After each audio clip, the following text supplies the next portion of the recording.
Welcome to Sweet Life Beat Life. We hope this video helps. You start by preparing the phone and opening the right menu. First, make sure your Samsung is unlocked and on, then go to Settings, tap Connections, and select Mobile Hotspot and Tethering. Once there, tap Mobile Hotspot to open its panel. This shows whether the hotspot is active and reveals the configuration controls. You do this now because changing the name requires the hotspot settings screen, so don't go to unrelated menus. Stay in Connections until you see the hotspot options. Once you're in the mobile hotspot panel, tap Configure or the gear icon to edit the network name, which is the SSID.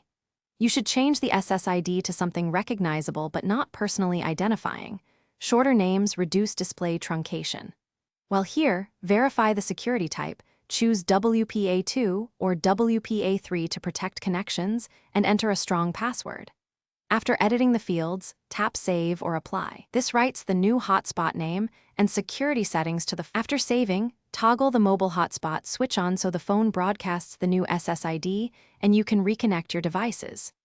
If clients still see the old name, turn the hotspot off and on again and make sure devices forget the previous network before rejoining. If the name still won't update, reboot the phone, and as a last resort, reset network settings. But remember this deletes saved Wi-Fi and Bluetooth pairings. You do this because transient caches or system glitches can prevent immediate SSID updates.